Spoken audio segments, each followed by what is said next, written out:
Hey, what's up everybody, and welcome back to another episode of News Dose, where I give you all of the latest gaming news, and we got a lot to talk about today. There has been a bit of confusion surrounding the Xbox and some of their upcoming plans, to the point that Team Xbox actually had to respond to dispel some of the rumors that have been taking place.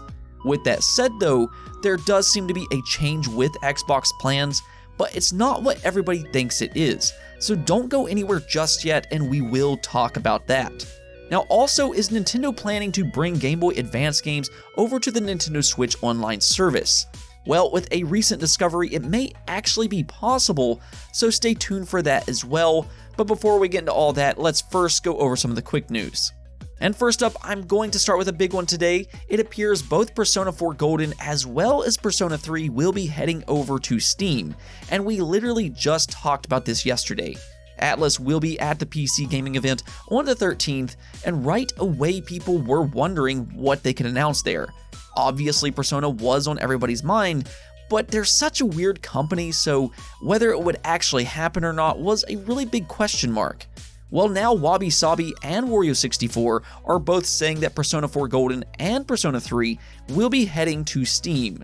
Wario64 said he has multiple sources confirming this, and he is very reliable, so do expect this to happen, and will likely be announced on the 13th at the PC gaming event. I mean, we are talking about some of the best JRPGs to ever be made, and they're not widely available either. I played them on the Vita myself, but most people don't really have the Vita, so it's really nice to see it come to PC where it can truly shine. And I will say this flat out, I do think that Persona 4 is much better than Persona 5. I know some people like Persona 5 a lot, but I think the pacing, characters, the chemistry, and the story is much better on Persona 4. Now, to be fair, I do think that the gameplay, thanks to better dungeon designs, is better on Persona 5, but in every other aspect, I like Persona 4 more. But there it is, let's go. Persona on PC, this is absolutely huge news. Some of the best JRPGs ever coming to the PC platform. There was also some new game announcements today. We have Crosscode, a new action puzzle JRPG, or kind of. It's not actually new per se, as it did release on PC back in 2018 and is really well received among both fans and critics, but now it will officially be heading over to the Xbox One, Nintendo Switch, and the PlayStation 4 on July 9th. As I said, fans really seem to love this game. It's roughly 30 hours in gameplay, it's supposed to have a pretty well-made story, and a lot of people compare it to something like Zelda. I haven't played it myself, so I can't say with absolute certainty if that's true or not, but this might be a game worth checking out next month. It may end up surprising a lot of people and could really end up being a big indie hit on consoles, especially the Nintendo Switch. I honestly think the Switch is just perfect for these type of indie games, so yeah, go check out Code Cross on July 9th. Also, we have another game announcement, and this one I was not expecting at all. So it seems like every generation there is that one trend that really grabs a hold of the game industry. In the PS360 days, game developers were shoehorning multiplayer game modes into absolutely every game. This generation we are seeing a plethora of battle royale games, and in the mid to late 90s and early 2000s, there was a lot of mascot platformers. There was Mario, Donkey Kong, Crash, Banjo, Spyro, Gex, Croc, and the list goes on and on. And one of those games was KAO The Kangaroo. I actually did end up playing one of these games for the Game Boy Advance as a kid, but I didn't necessarily think it was all that great.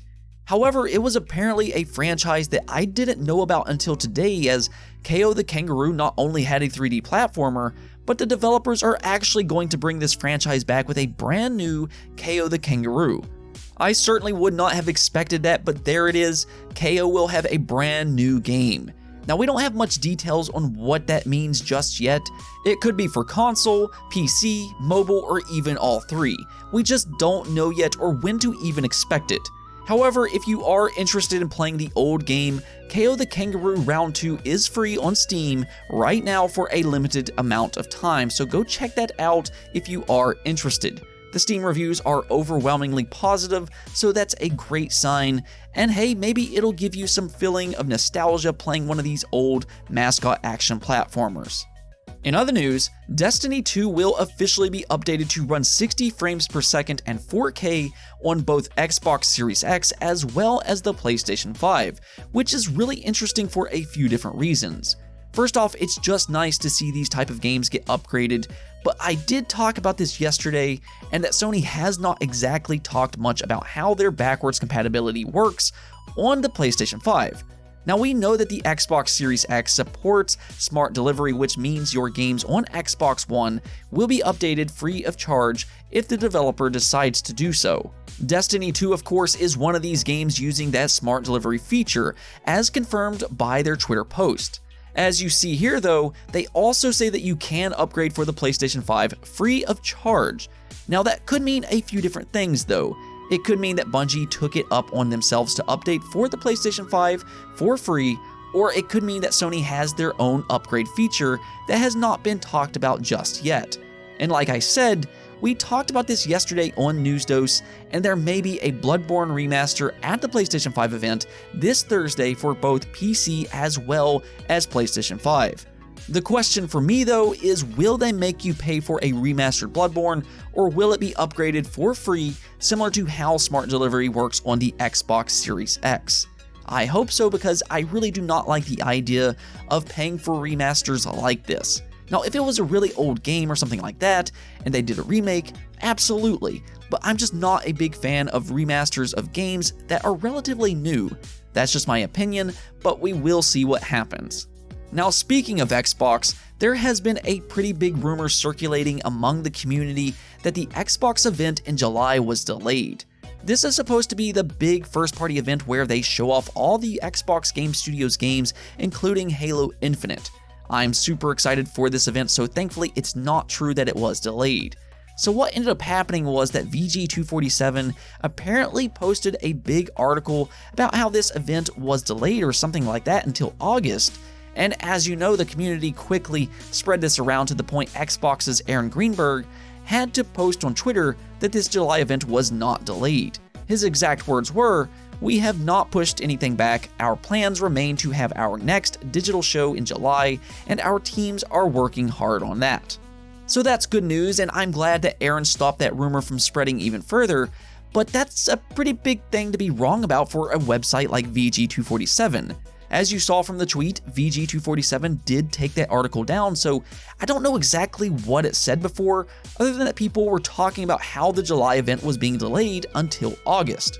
So what exactly happened with this article, and exactly why was it so wrong? And as more things started to come out, I think it may have been some kind of misinterpretation. So Jeff Grubb from VentureBeat, which accurately foretold of the PlayStation 5 event date, posted that Xbox did delay an event, but it was not the July event. It was, however, the June Xboxing event, and it will now be in August instead of June.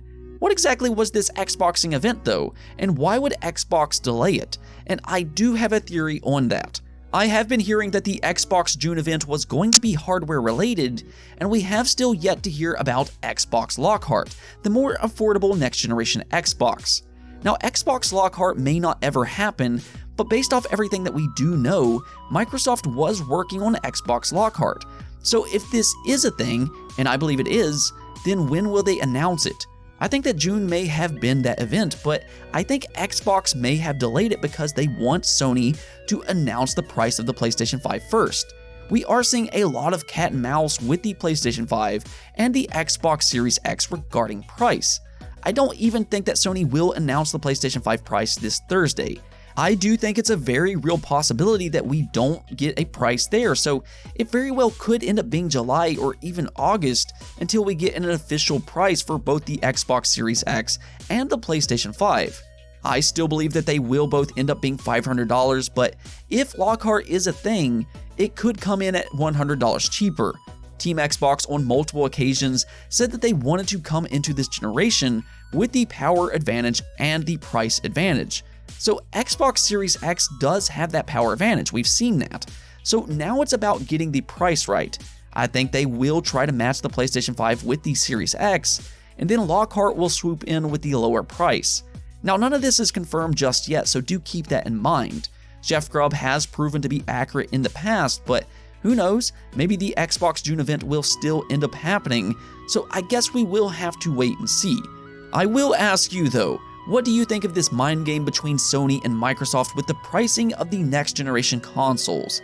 I understand it myself from a business perspective because price is incredibly important, but I also understand that consumers may be getting a little impatient to know what the price is, so let me know your thoughts on the subject below. And since we are on the topic of Xbox, here is a little bonus piece of news for you. The limited edition Cyberpunk 2077 Xbox One X console did sell out. That's pretty crazy to see this console sell out already this late into the generation. And I might actually make a separate video for this and whether or not the Xbox One X is still worth it in 2020, but clearly consumers are still loving it as it did sell out. I know I enjoy my Xbox One X a lot and it's a fantastic console. I think Team Xbox really outdid themselves with the One X, and it makes me even more excited to finally get my hands on the Xbox Series X. With that said though, let's move on to our next topic. Could Nintendo be bringing Game Boy Advance games to Nintendo Online? So there were quite a few trademarks filed by Nintendo here recently, including Paper Mario Origami King, the Wii U, Excite Truck, Wavebird, and the Game Boy Advance, and it was that last one that everybody is speculating on just so much. A lot of fans immediately thought, well, maybe Nintendo is going to bring Game Boy Advance games to Nintendo Online. And while that does sound like a really good idea, Nintendo absolutely does need to improve the Nintendo Online service, though we do need to keep in mind that a lot of the times these trademarks are filed, they are just being renewed, and it doesn't necessarily mean that they're going to do anything with these IP, or in this case, consoles. It's just to protect their own stuff. Now with that said, I do like the idea of Game Boy Advance games being on the Nintendo Switch. I absolutely love the Game Boy Advance as a kid, and because it doesn't have the dual screens like the DS or the 3DS, it could be a perfect fit for the Switch. With that said though, Nintendo already seems to be struggling putting certain games on Switch Online. I mean, it doesn't even have Earthbound yet, so would they really just skip games like that in favor of adding Game Boy Advance games? I'm not entirely sure. I mean, I hope they would add the Game Boy Advance sometime in the future, but I'm just not positive if this trademark means that's the case. Now they could also do a Game Boy Advance Mini. Sega just did the Game Gear, so maybe Nintendo could do something like that. It could end up being a number of different things, or it could just end up being nothing. What do you think though? If Nintendo were to do something with the Game Boy Advance, what would you like to see them do? Let me know in the comments below. Anyways though, that's it for this episode, but if you liked the video, don't forget to hit the bell notification and subscribe button for more content just like this. Peace out.